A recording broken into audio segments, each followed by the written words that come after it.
Infopodcast. Sant Cugat en 3 minuts. Us parla Joan Garcia.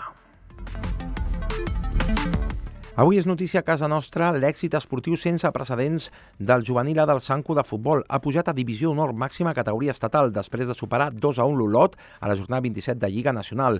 El conjunt, entrenat per Miqui Rega i Víctor Sánchez, ha fet una temporada brillant, sent nouvinguts a la categoria i assolint un èxit sense precedents al futbol santcuatenc. Clubs com el Barça, l'Espanyol, el Saragossa, l'Osca o el Mallorca, entre d'altres, visitaran l'Asem Jaume Tubau la temporada vinent. Els vermells negres, tercers, visiten la propera jornada al camp de l'Espanyol B, segon classificat.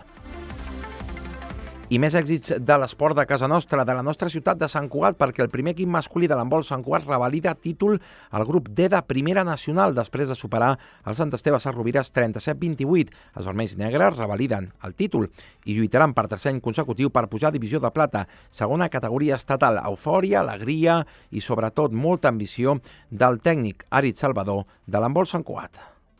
Vestidor increïble. Penso que gran part del mèrit és seu.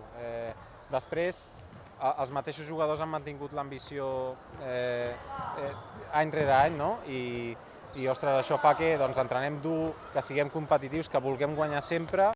I més èxits de l'esport de casa nostra, concretament del rugby Sant Cugat, que assoleix per primera vegada les semifinals pel títol de Lliga. Volen tocar el cel de la Lliga Iberdrola després de superar als quarts de final al Guecho per 41-24. La cita serà a Valladolid aquest diumenge a les 11 del matí contra el totpoderós Xami El Salvador de Valladolid. És l'equip que ha liderat amb mà de ferro la Lliga regular, però l'única derrota ha estat davant el conjunt santcugatenc.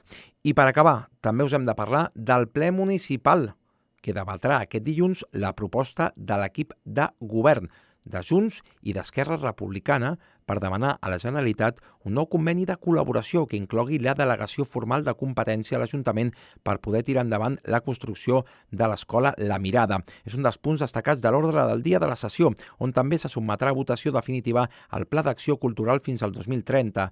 El ple comença a les 3 de la tarda i tindrà un valor important amb l'escola Mirada com a principal punt de l'ordre del dia. Ara sí, posem punt final a aquest Infopodcast, una coproducció de Ràdio Sant Cugat i de La Xarxa.